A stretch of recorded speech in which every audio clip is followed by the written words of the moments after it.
Welcome to the Commentary Magazine Daily Podcast. Today is Wednesday, June 26, 2024. I'm John Podhortz, the editor of Commentary Magazine. With me, as always, executive editor Abe Greenwald. Hi, Abe. Hi, John. Media commentary, Washington commentary columnist and director of domestic policy studies at the American Enterprise Institute, Matthew Continetti. Hi, Matt. Hi, John. You are excused. I thank you very much. And senior editor Seth Mandel. Hi, Seth. Hi, John. So in April, the first private poll, I believe, and maybe the first public poll of the Jamal Bowman Congressional District, which encompasses much of Westchester County, just north of New York City, and part of the Northwest Bronx, so the North Bronx, home of Co-op City, the largest private real estate development in the United States. Came out, and it said that Westchester County Executive George Latimer, primarying a two-term congressman, Jamal Bowman, was ahead by 17 points. The primary was held last night. George Latimer won by 17 points. In the interim, AIPAC, the American Israel Public Affairs Committee, and its now campaign arm, spent $14 million in advertising on the race. The effort is going to be made in the next forever to say that AIPAC bought Latimer the primary. I'm going to ask you guys this question. What is better? That the truth, which is that Latimer, clearly that poll was not an outlier. It hit the number perfectly. And Jamal Bowman's campaigning and Latimer's campaigning may not have had all that much effect, except for the grassroots organizing that got this extraordinary Jewish turnout in Westchester County. That it didn't have an effect. Bowman was going down. That's what we saw in April. Or is it better that people think that AIPAC won this primary for George Latimer? By which I mean, and Seth wrote a really brilliant post about this the other day, Jews would shy away from the idea of saying, oh no, Jewish influence, it's not because of Jewish influence that anything happened. That's really bad. People shouldn't think Jewish influence is that effective, because, then they'll come after us with torches and, lynch us and do terrible things to us. Or is it time for Jews to walk around saying, oh yeah, we beat him. We're going to beat you. We're going to beat you, Cori Bush. We're going to beat you, Ilhan Omar. And anybody who starts popping up your head with your anti-Zionist garbage, we're going to go for your jugular. So either don't run or start shifting your positions around. See, this is the interesting conundrum, because I don't think that AIPAC won this race for Latimer. I thought Bowman lost it for himself by being a really bad representative of the political views and ideas of his district, of the Democrats in his district, who just turned him out. But maybe it's better for the Jewish community, because we need people to be afraid of us and stop their anti-Semitic activities. Well, I mean, I think it would be ideal if people just knew the truth about things, about Jews and whatnot, and including when and how Jews can wield power. But I don't see a benefit to them thinking that it was AIPAC if it wasn't AIPAC. I mean, AIPAC is just a stand-in for Jew. That's right. I mean, I understand your point, but it was Jew. I mean, but Jews were not irrelevant to this. I mean, Jews were entirely relevant. Right. 92% to 8%. Yeah. Turnout in Scarsdale, for example. And the various communities in Westchester did the same. I would reframe it as the pro-Israel community as opposed to Jews. Because you're right, there are a lot of Jewish voters in this district. I know people who switched. 9%. Not, by the way, not like 30%. Well, 9%. That's what I'm saying, is that Jews are a minority. And the pro-Israel sentiment is larger than Jewish voters. In fact, American Jews, as we experience daily on this podcast, are of two minds on the question of Israel. or, always arguing about Israel and even arguing about Zionism, certainly arguing about liberalism. So for me, there are three minds. There's the for, there's the right, against, and there's the opinion that nobody right. would be caught dead holding. There are always extra opinions.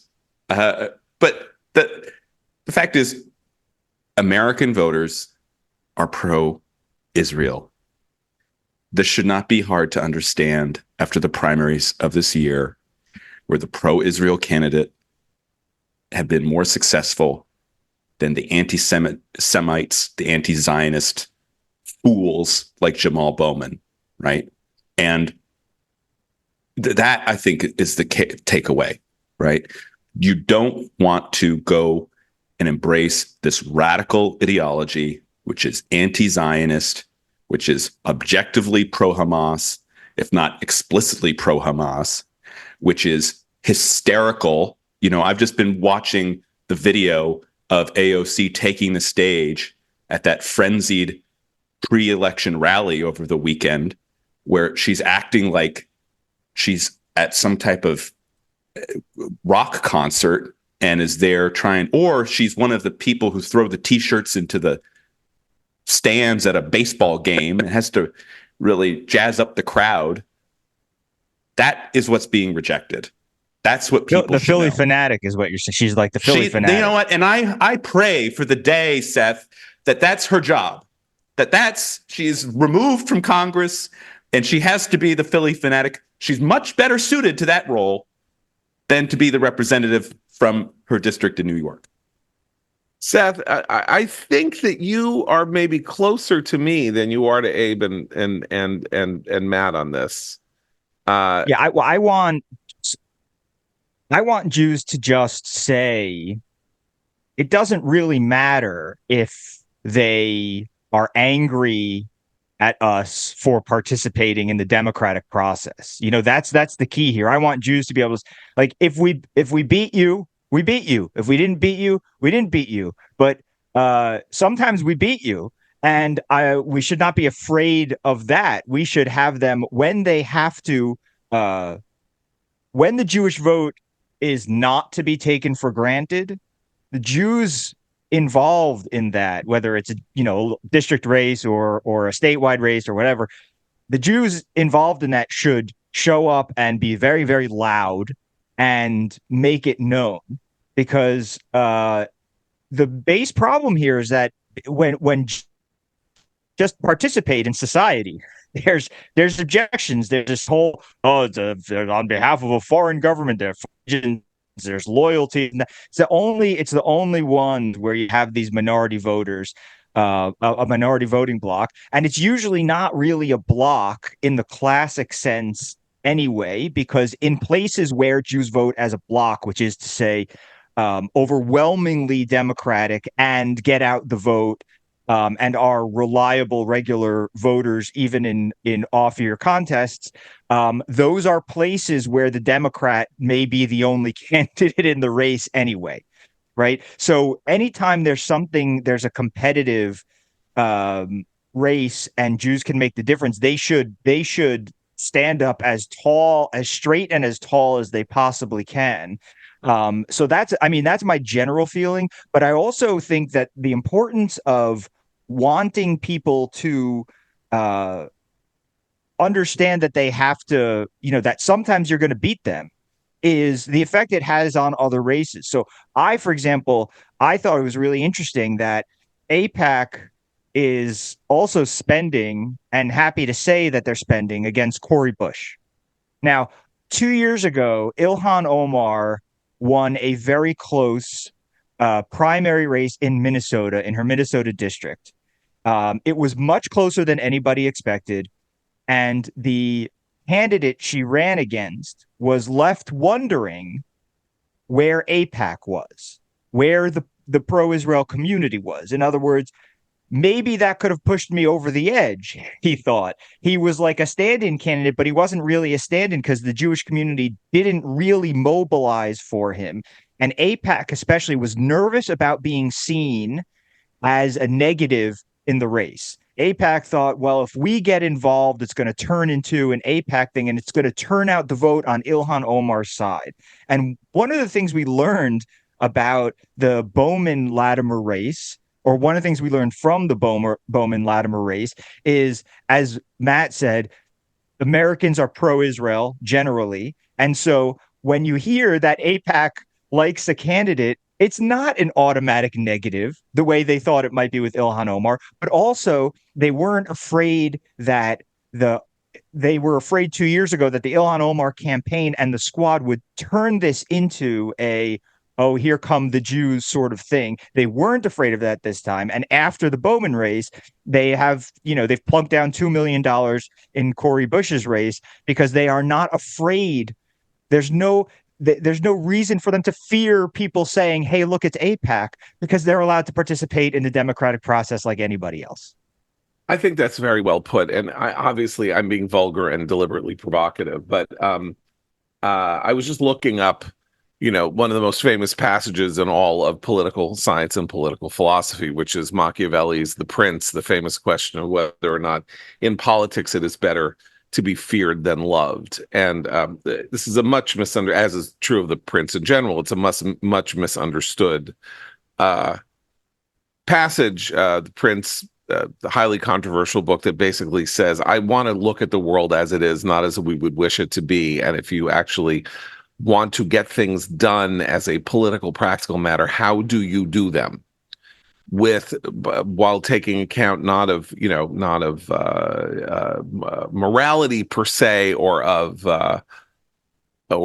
religious faith or something like that, but simply, what does human nature tell us about how people respond to power and leaders? And Machiavelli says, I say that every prince ought to desire to be considered clement and not cruel. Whether it is better to be loved than feared, or feared than loved, it may be answered that one should wish to be both. But because it is difficult to unite them in one person, it is much safer to be feared than loved, when of the two, either must be dispensed with.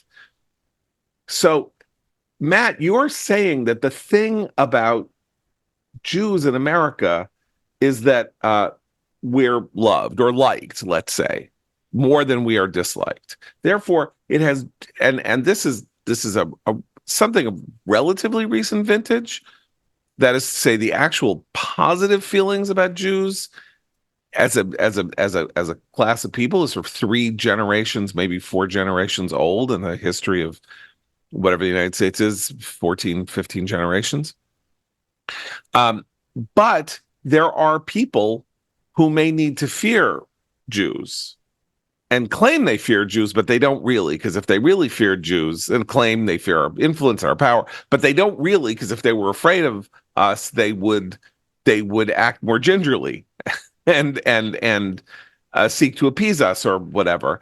And the Bowman district is interesting because it does have this disproportionate Jewish population, almost 10%, and they did turn out in what may end up being close to 100% turnout, and that probably was the 17% difference, since the 10% of the district that is in the Bronx turned out for Bowman supposedly around 80-20. So that benefit, though it's a small part of the district, had to be negated. I guess I'm sorry I'm touchy this morning, but the language of fear to me is I just don't like that in American politics. It's and in statecraft.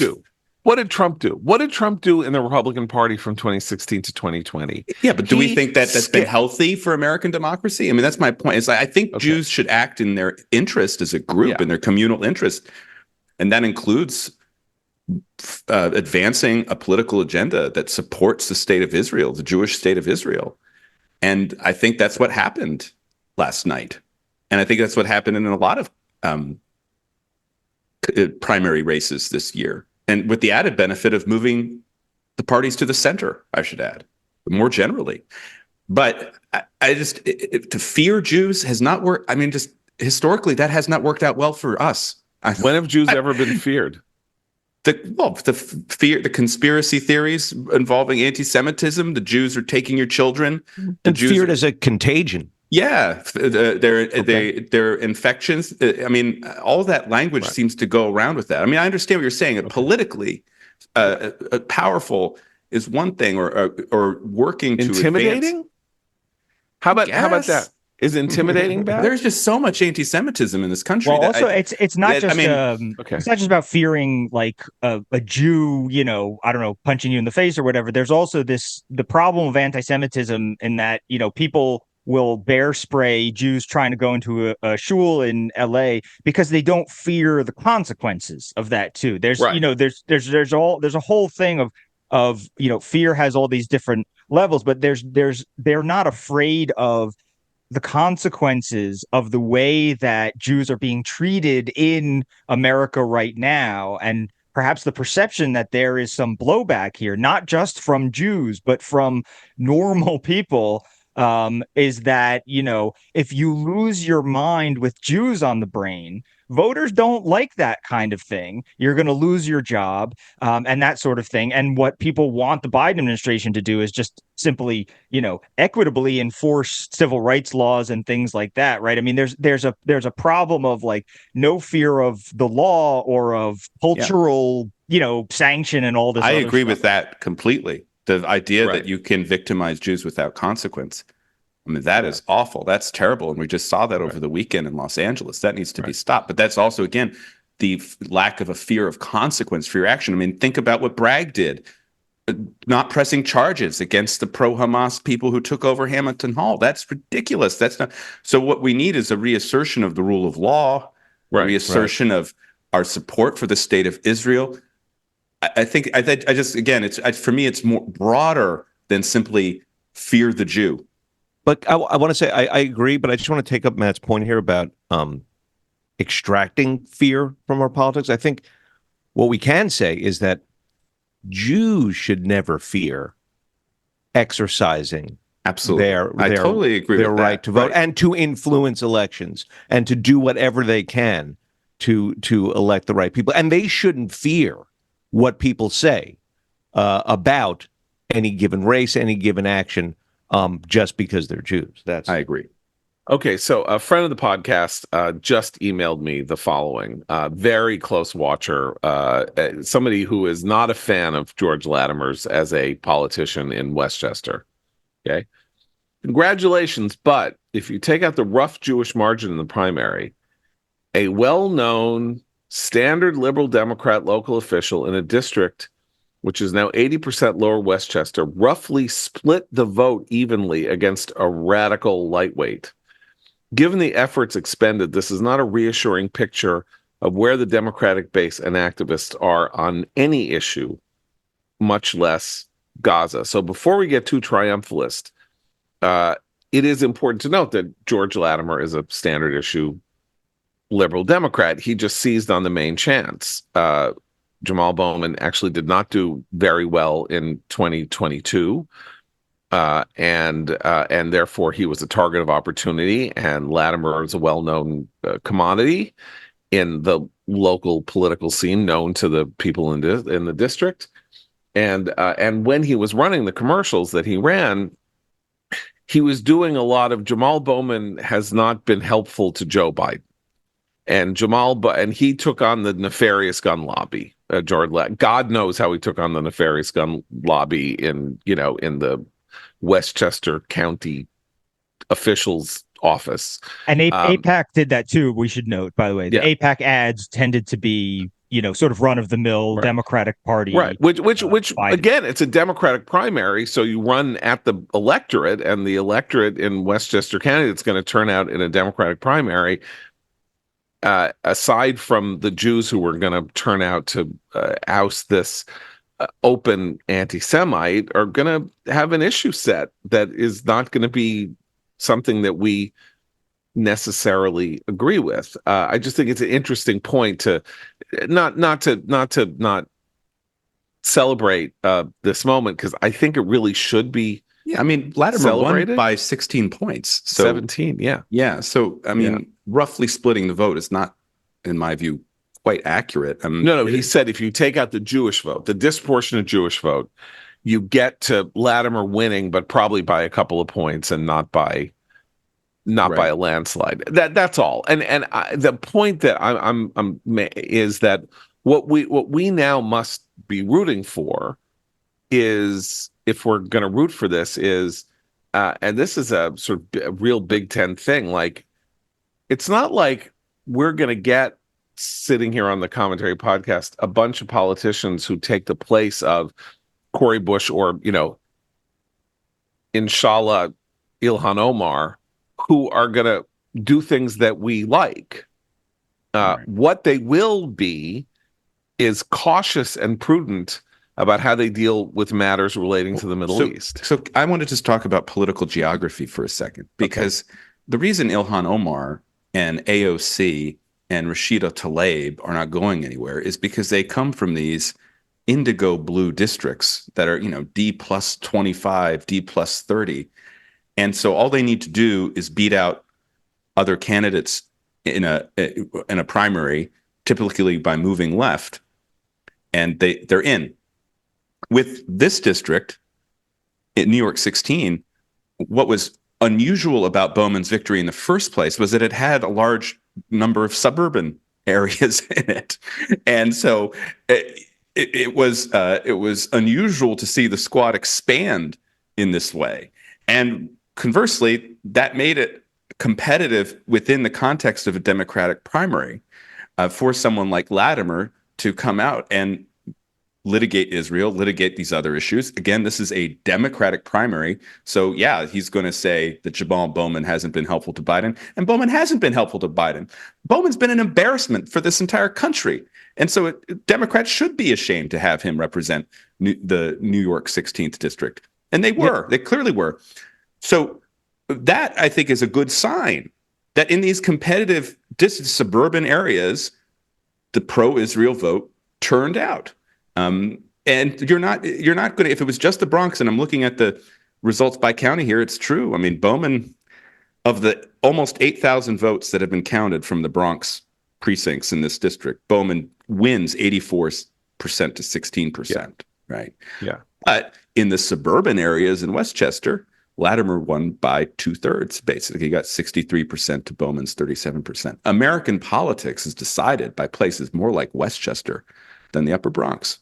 Right. Okay. So and maybe the lesson of about Tom Swazi as well.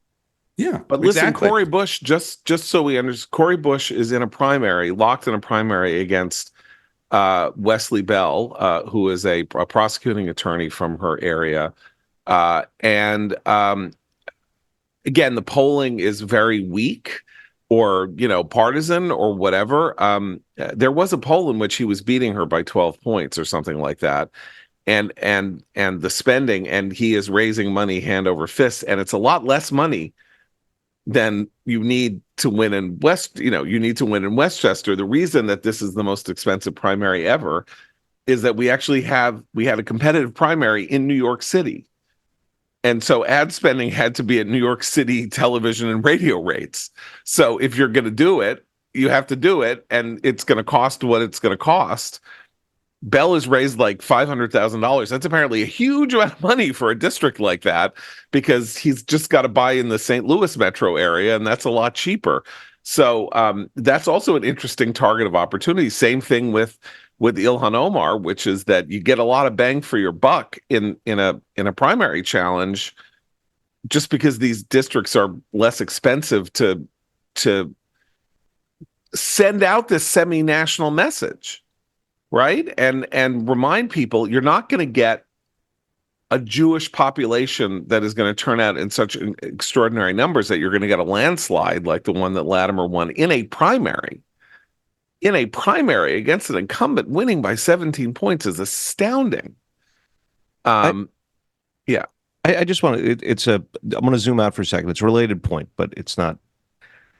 When Matt says that Bowman has not been helpful to Biden, I was rewatching the frenzied AOC Bowman bonanza yesterday, and I thought, watching this, seeing him jump up and down and curse and talk about how AIPAC's going to see what the South Bronx is about, and I said, no wonder no one is outraged by Trump anymore. Of course they're not outraged by Trump. Look at this. That hurts Biden.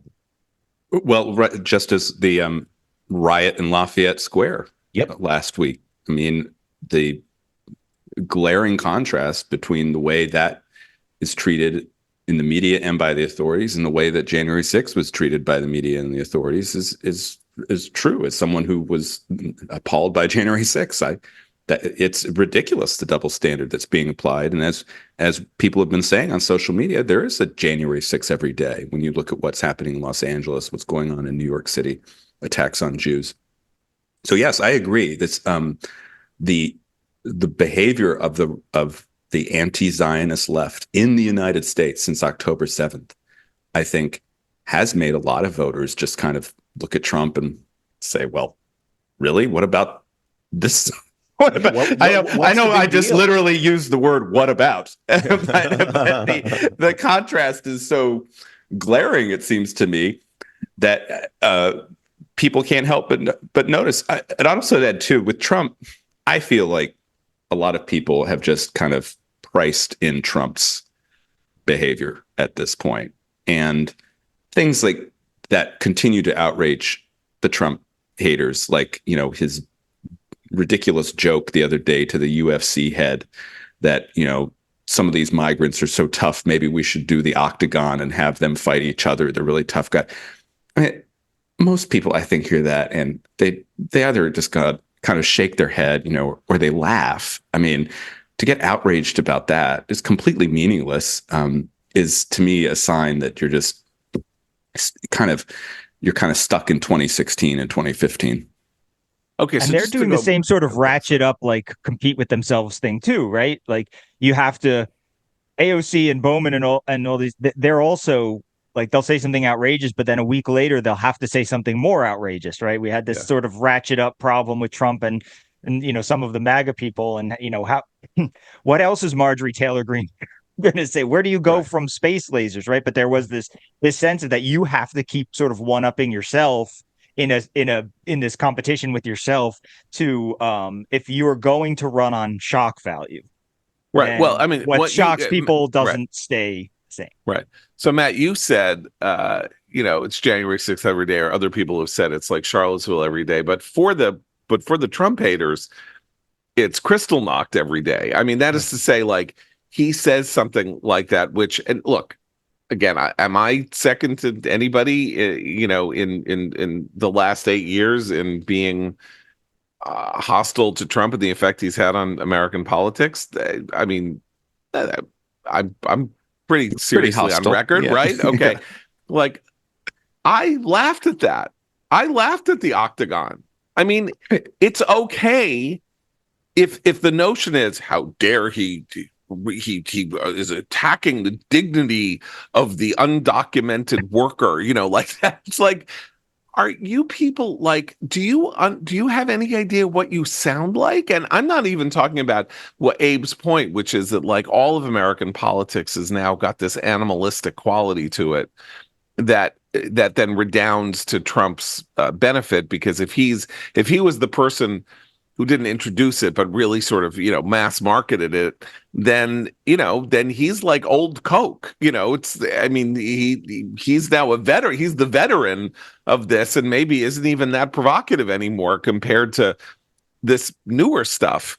And I think that's a pretty startling. I want to underscore that and also introduce an argument that our friend David Brooks put well, I think, just the other day, which is that one reason to explain the phenomenon Abe observes is that MAGA has moved to the right of Trump on so many questions now. And so for abortion, for example, Trump's position is, we'll let the states decide.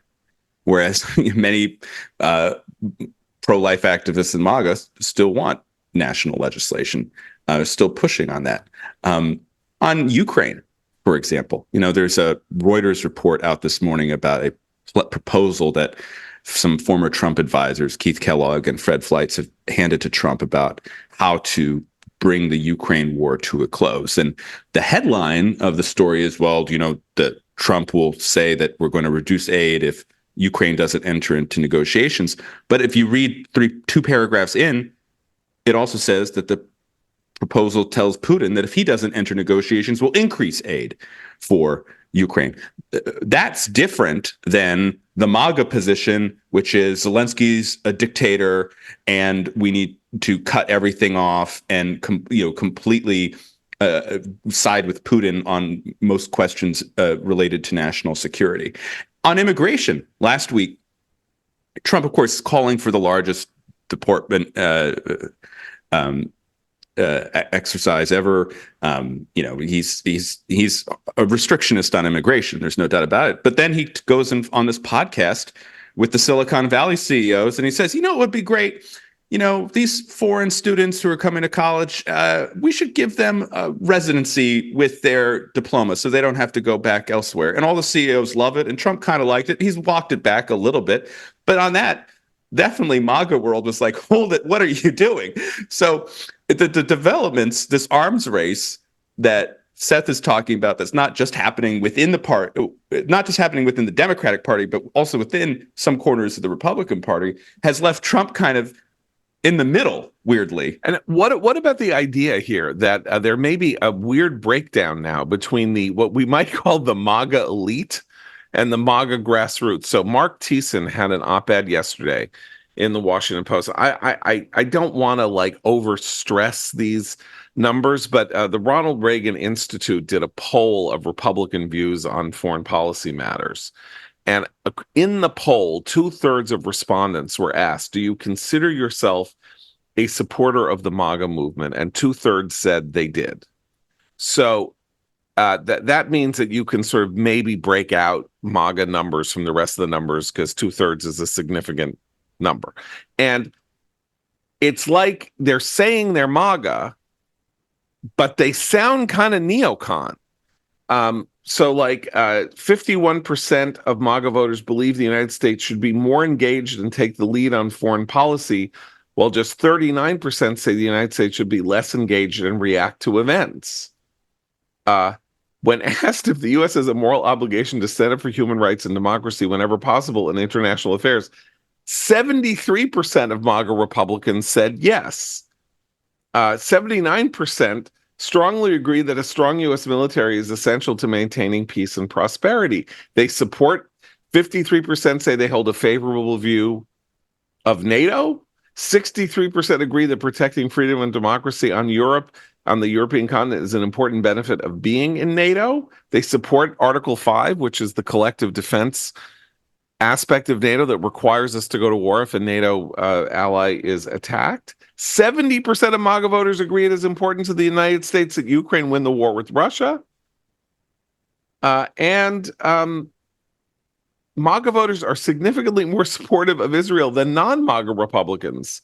72% supermajority say Israel has a right to continue military action in Gaza until it has removed the threat. Okay, so all I'm saying here is, if Trump has taken over the party, the party hasn't turned into the Claremont Institute or Trump is the leader of the party, not Bannon. And even Trump sometimes is not, his pull over the party, whether it's the 2/3 who say they're MAGA or the 1/3 that doesn't, is not always firm. And as an example, it's hard. It's hard these days to say what the Republican establishment is, right? There was a primary in Colorado yesterday, the 5th district. This is to replace Doug Lamborn. Trump endorsed the state chair of the Republican Party, a man named Dave Williams. But the winner was this guy named Jeff Crank, who was part of, Americans for Prosperity. He's a talk radio guy. He's much more kind of the pre-Trump Tea Party, say. He wins. So one of the headlines I read was that this was an example of the establishment beating the populist. Well, hold it. If Williams is the head of the state party, isn't that the establishment? It's the very definition of the establishment. And Trump endorsed Williams. That Trump is pretty establishment. So these categories in today's Republican Party have very unusual meaning. What does it even mean to say I'm a MAGA Republican? Well, most Republicans think, oh, love MAGA, right? I mean, that's great. It would have been interesting, John, I think, if that poll had asked, and I love these Reagan Institute surveys, had they asked, are you an America First Republican? You might have gotten some different crosstabs. Right. But, on this point about the sort of divisions among MAGA or whatever it is, what happened in 2016 when Trump won, and then his fans among the conservative intellectual class sort of they started up some magazines, some websites, some institutions, and the idea was always they are trying to make sort of an intellectual movement out of what he is. That's always been their thing. That they're still trying to do that. Trumpism without Trump. Yeah, that's or with Trump, but they're trying to concoct an intellectual architecture that Trump doesn't need, and that the majority of his fans don't even know about, I'm sure, or care about.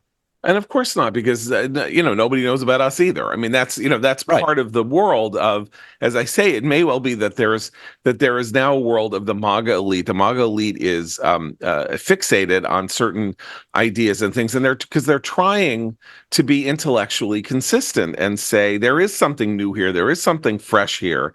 This is a change in the way that the Republican Party should function, and therefore it would make sense that there should be a change in the way Republicans and conservatives think about issues relating to America's power position in the world. And yet that just may not be where the voters are. The voters or the rank and file of the Republican Party may like Trump for all kinds of other, they like that he fights, and they bought into the idea that the Republican Party had lost its fight, that Romney, and this was true, by the way, the Romney nomination and Romney's run for president and everything was an effort to say, don't look, I'm not the guy who is going to make a big to-do. Right? He said they want to lower they want to change the ocean, I just want to get you a job. And then he didn't win, and they're like, well, you know what, it would have been better maybe if he had gone after Obama's jugular. Maybe that would have been better. Well, the moment was Candy Crowley at the debate. That was the signal moment when Romney said that Obama failed to call it a terrorist attack, and Obama was like, I did call it a terrorist attack, and Candy Crowley goes, he did, Governor. No, he said, look, Candy, look at read the quote out, Candy. Yeah, because I gave it to you before the debate. Read the text message. And Romney didn't do anything 17 minutes ago. So that was the moment. Thing. They wanted someone to say, Candy Crowley, I want to wrestle you to the ground right now for calling into question my argument. Right. And Newt Gingrich in those primary debates got a lot of support by doing so, by attacking the media. We watched him go after John King and surge in the polls. But the other thing with Romney is that they said he wanted to kill Big Bird anyway. Yeah, like the least offensive possible. The most Mormon of Mormon candidates the Republicans could with 70 grandchildren and doesn't drink, and as somebody said very smartly, I think one of the observations was it's as if he missed the 60s, as if he just wasn't there for this, and they said this guy wants to kill Big Bird. So that was also part of it, which is I'm not saying they made this happen. I'm just saying the argument that Trump fights was welcomed in part not just for electoral reasons, but because it really was kind of insane to sit there and take some of these punches and pretend that this was normal. And then when Trump came up, they basically treated him the same way and just said, oh, but this time it's real. Yeah. There was that sense of okay, so fine. So then we'll put up someone. But if this is all true, then this apprehension, I actually think it's intellectually serious to say, let's try to make a movement out of this sea change in American politics. It just isn't happening. I mean, I will say this, which is that maybe the vice presidential pick will offer us some guide to whether or not Trump wants in on the transformation of the Republican Party beyond him ideologically, which is to say, if he picks Vance, if he picks J.D. Vance, that would be a sign or a marker that he is interested in that as a way forward.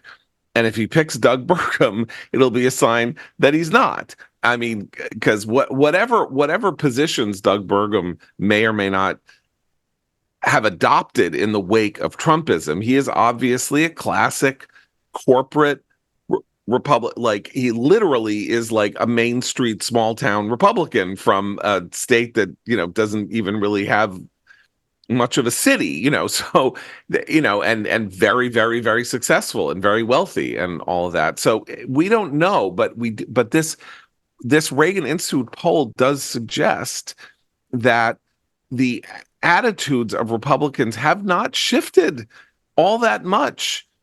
Whereas the tone and spirit of the party has completely revolutionized itself.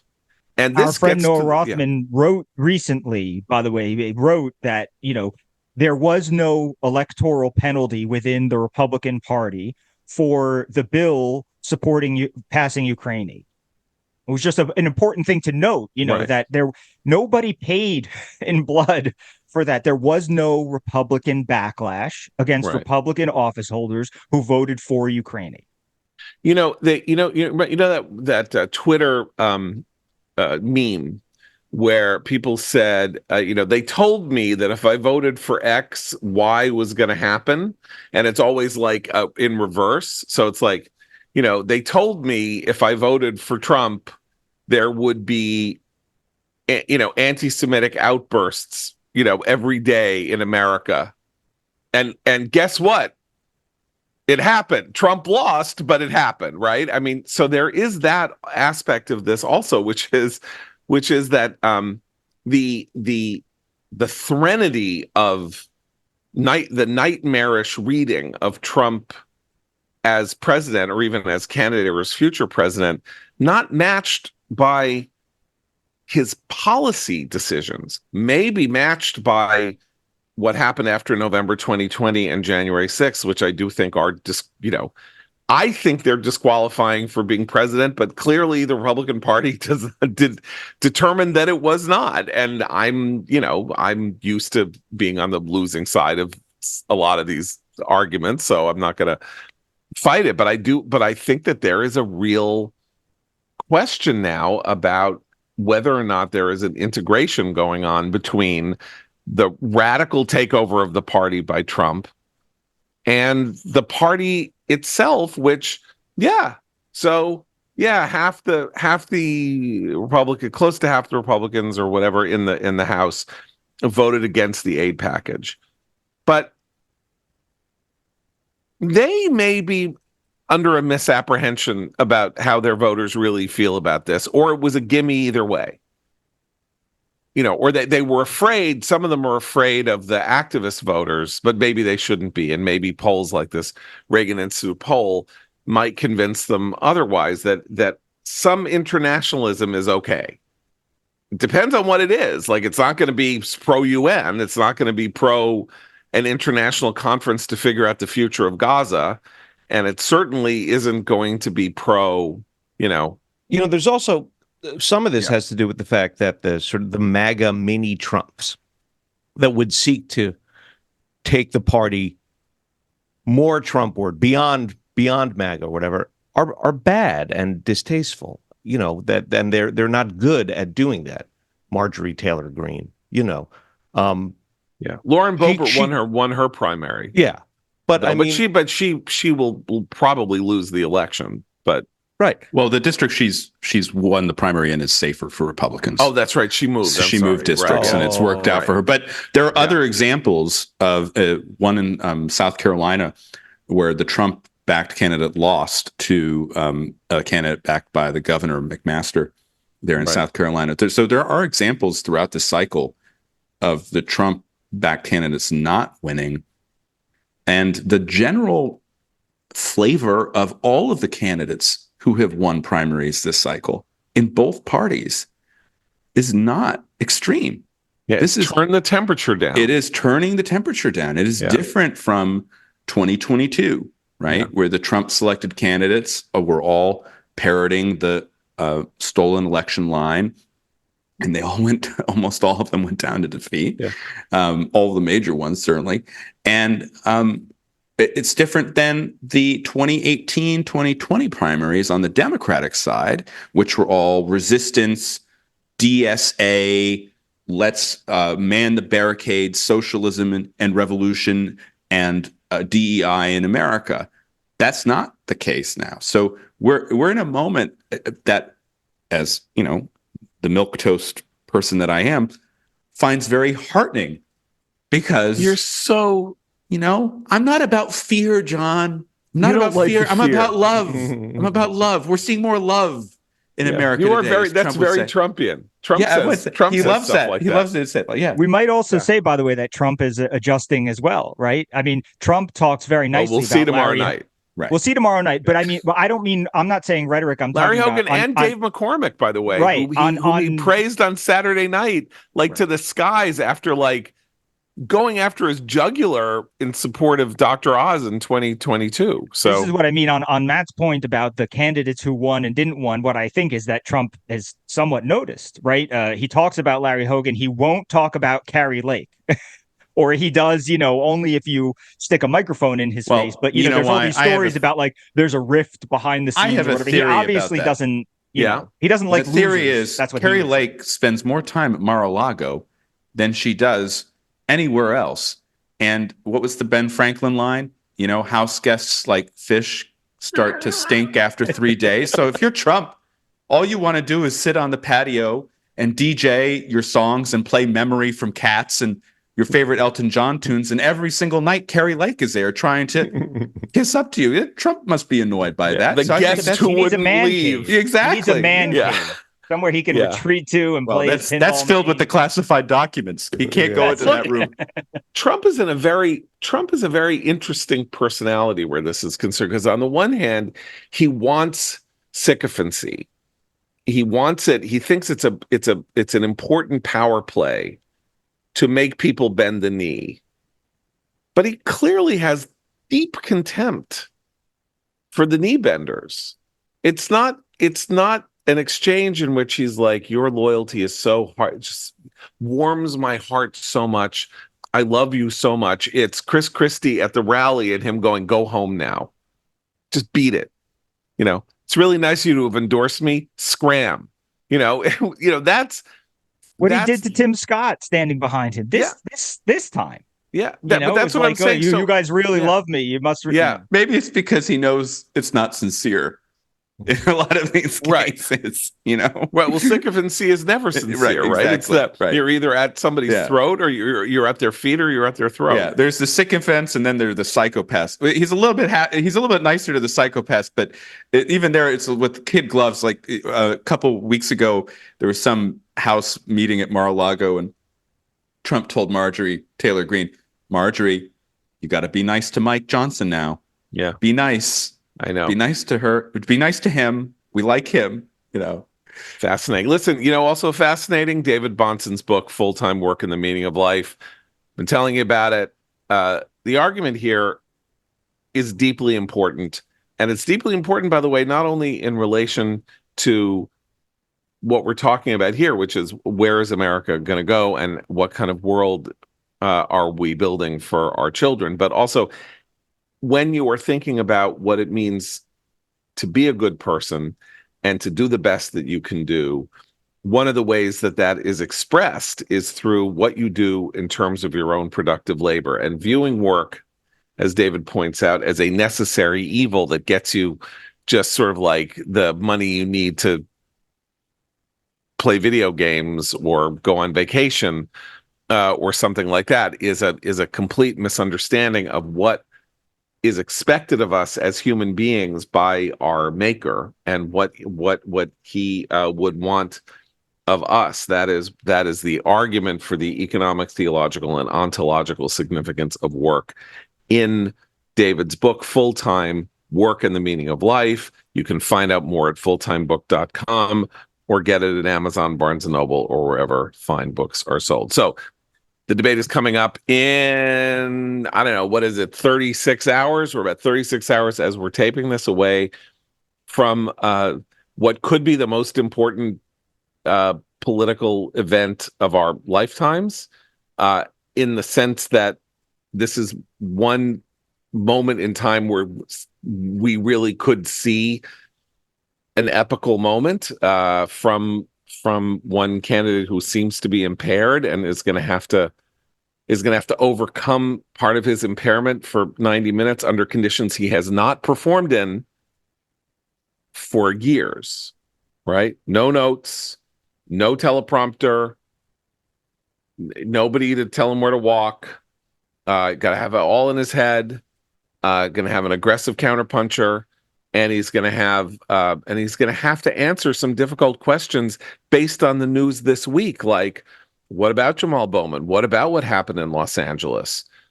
What are you going to do about anti-Semitism? Some of that stuff that I assume he'll have a ready answer for and will be prepared for. But it's, when does he stop the answer? Does he stop the answer after 10 seconds? Does he stop it after 30 seconds? Or does he go off on a flight of fancy and then the entire country, it's like the Rick Perry moment. Like, we could have the first major presidential debate in which there was a Rick Perry moment. If people remember in 2012, when Rick Perry said there are three cabinet departments I would eliminate, and then he couldn't remember the third, and there was this long pause and long silence, and then he said, oops. And that was the end of Rick Perry. Like, you don't. And by the way, Romney tried to suggest to him quietly on the stage, which one it was. Just to go back to our Romney conversation. Romney tried to save him, but or educate, whatever it was, whatever department it was. It was a very nice moment. Anyway, I just think that's it. We're in an interesting inflection point. So does this mean that if Biden doesn't blow up, he wins? Is the bar set that low? He'll win the debate. Yeah. The media will pronounce him the winner of the debate if he doesn't have a senior moment, which I'm very skeptical he will have. He's, he rises. Look, he did the State of the Union. That was fine. I mean, I hated the speech, but it was fine. Right. Look, I mean, Trump has been trying to lower the expectations. Oh, there's another joke that, that he was joking about Biden getting a shot to boost him up. I think we should lower our expectations for this debate. That's what I would say. And I think the big question is Trump able to maintain his lead coming out of the debate? So I think in my view, Trump has more to lose than to gain in this debate, because if people do look at the debate, if they do observe the clips that come out of it, and Trump seems to be the story, and Trump's acting more like he did in the first debate in 2020, I think he could continue to lose ground, and he's lost some ground since his conviction. So for Trump, I think it's just important, keep the focus on Biden, keep the focus on Biden's failures as president. Okay, so I'm really going to go with, I think the possibility of a senior moment is very, very serious, because it's 90 minutes. He's got to be standing the whole time. And he literally has over the course of this year, when he has been extemp, like the post Robert Hur appearance where he confused Sisi and AMLO and looked very, very sketchy. I don't know. Maybe you're right that I'm not even rooting for anything here, except I do think it would be very interesting. There's a lot of unprecedented stuff in the last 8 years, and if there's a moment that causes Democrats to panic, I don't know what follows from that, but something is going to follow from it, and strange things have been happening, and stranger things could happen still. I think it's sort of a fun thing to kind of. I think Trump has been so sort of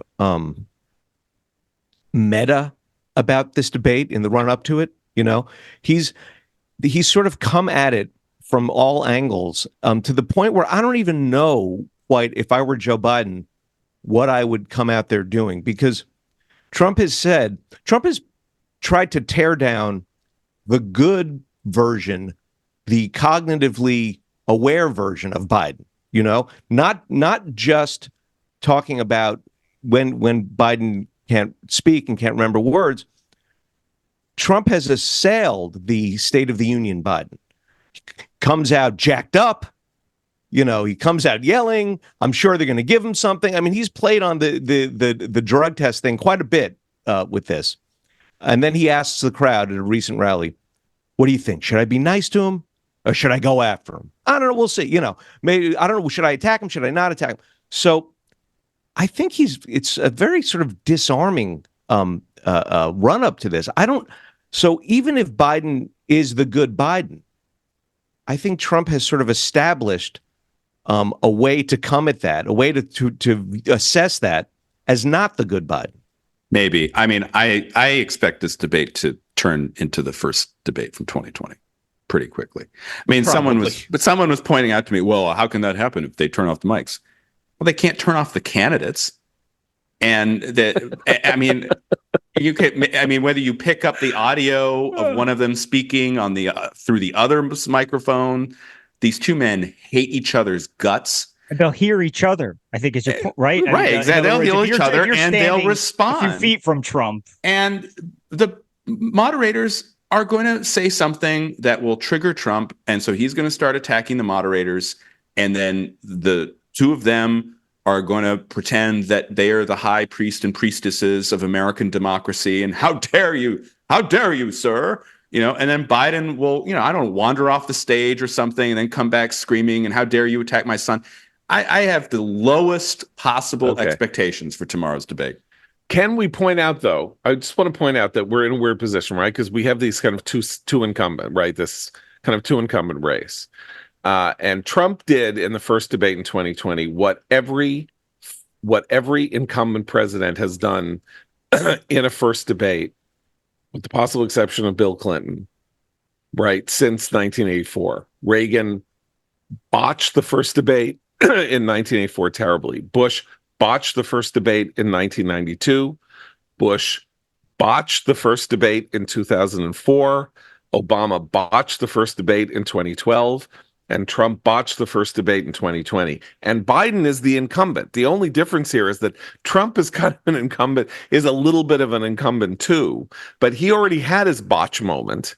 And he at least has the botch moment to reflect on, if he has a reflective. And we're getting these stories from Mark Caputo in the Bulwark and from Byron York in the Washington Examiner saying he's aware that he did not help himself in the first debate in 2020 and is going to behave differently. His history would tell you that Biden has the most to fear because he spent 4 years with everybody going, yes, sir, yes, sir, yes, sir, yes, sir, and doesn't know when to stop talking because he doesn't live in an atmosphere in which he is challenged or in which he gets criticized. Every 3 months he talks to a reporter and he gets annoyed, right? So I don't know, like you wouldn't look at this and say that Trump has more to fear because the history says that incumbents debating for the first time is not that's a pretty Trump has solid to protect record. his lead.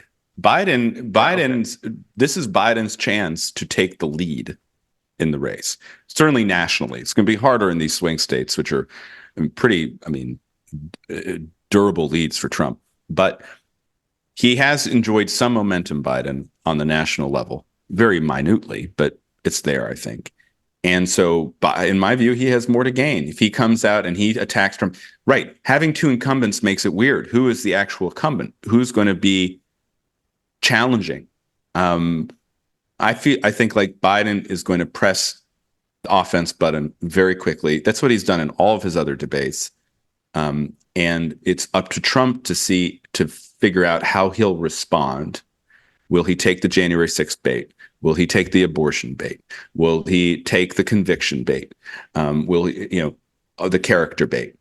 Or will Trump say, look, Joe, this has not gone well for you these 3 years. and it was better under me. And that's where we need to get back to as a country. I have a prediction. I think because of the state of the country, because of what Biden has been trying to avoid in his own shenanigans and things having to do with the 2020 election and Hunter and the laptop and the pro-Hamas riots, I think the moderators are going to push him harder than he's ever been pushed since becoming president. I don't think they're going to grill him, but I think they're going to give him a little substantive pushback. And the takeaway from mainstream media is going to be, they were so unfair to Biden. They had him up against the wall. They accused him. This was the most anti-Biden debate I've ever seen. It was just a disgrace. They should be ashamed of themselves and so on. Biden's also well rested. He's been cryogenically sealed for a week. We literally haven't seen him. So he's been like, I picture the Demolition Man situation. He will be so well rested on Thursday. You have no idea. Yeah. He's getting so much sleep. I'm so envious of Biden. How is he getting so much sleep, by the way? Like, how do you, like, Doesn't do anything. As you get older, your sleep is worse, not better. Oh, maybe. That's true. why You're he's right in the about that, cryo. John. You're I right. why he's in the cryo. The Demolition Man speaking as cryo. the old It's man on this R&R. podcast. It's R&R. He's taking a nap. Okay. He's snoozing in front of the television. Right. He puts on Nicole Wallace, and then he kind of just drifts off, for a few hours. Right. Okay, well, older people, they don't sleep quite as well, but they're not quite as awake when they're awake. So it balances out. Anyway, really, I'm going to say this again. I've said it. We need this because this race has been frozen as the first New York Times. The New York Times is now going to do daily tracking.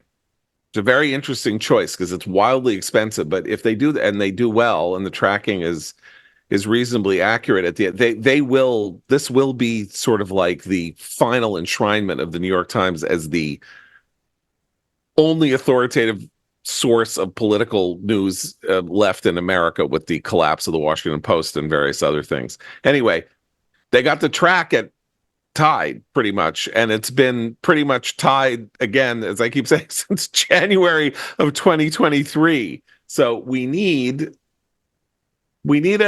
something. We need something. We need a change. We need something to talk about that isn't just what's going to happen, because something will happen, and we can talk about that.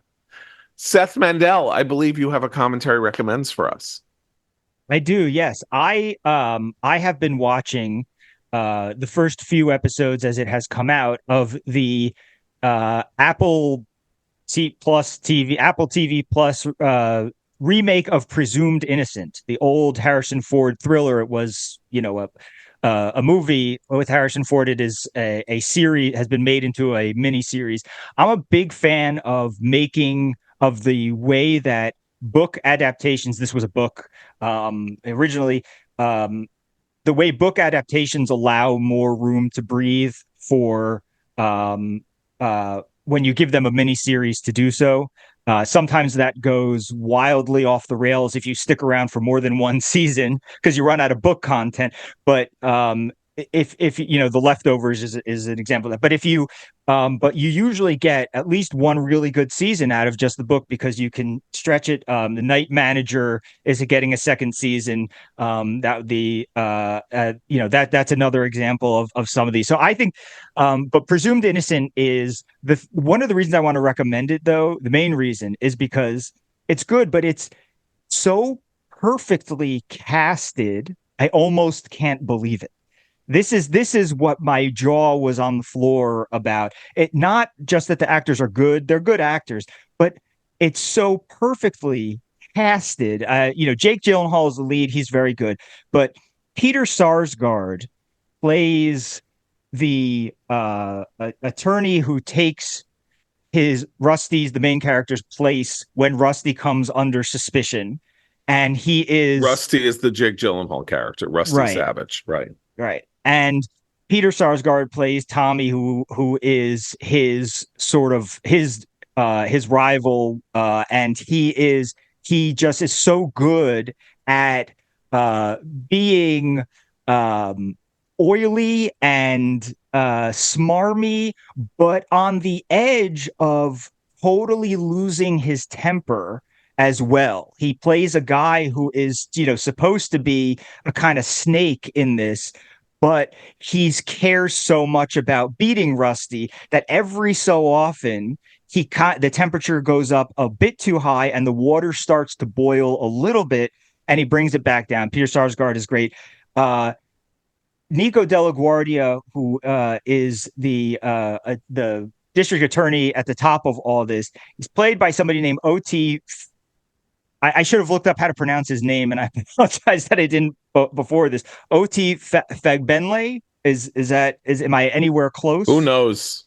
Oh, his full name. The OT, Nigerian, the rise right. of the Nigerian actor been a huge problem. It's a wonderful thing because they're fantastic, and there are a whole bunch of them from Britain and the United States. But pronouncing Nigerian names without a guide is right.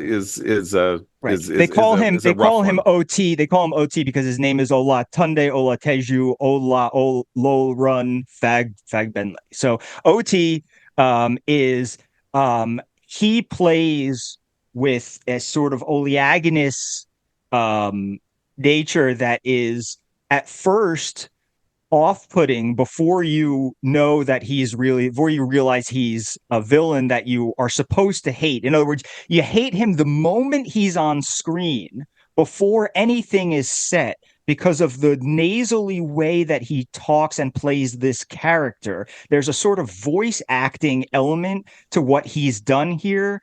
A la Bane in the Batman movies. That's what Tom Hardy did, where he had to put on a mask, and so he had to overact with his voice. It is stunning how much you hate him before you know you're supposed to hate him, and it sort of catches on. Bill Camp plays Raymond Horgan. Bill Camp is just perfect for he, as a character actor, he basically does everything you need him to do. But Bill Camp is just this sort of gruff attorney on his way out. And he plays it perfectly. Ruth Negga is Jake Gyllenhaal's character's wife, and she is wonderful. It's not just that the acting is good; it's that the characters are just as perfect as you could imagine for the characters. Yeah. So the thing about presumed innocent, a very important text in the history of American popular culture, because Scott Turow's Presumed Innocent was the first it was the inaugural legal thriller, and this was the medium that then John Grisham entered, and an entire genre of writing that ultimately really displaced the mystery novel came into being, solely pretty much as a result of the success of Presumed Innocent by Scott Turow, who had been a district attorney, an ADA in Cook County in Illinois, and wrote these books about Cook County, which is called, oddly enough, Kindle County, which is a weird, given Amazon's choice of the Kindle as the name for the for its reading device. That's good not for sales. Yeah. Anyway, so that's a great recommendation, Presumed Innocent. We will be back tomorrow. For Abe, Matt, and Seth, I'm John Podhoretz. Keep the candle burning.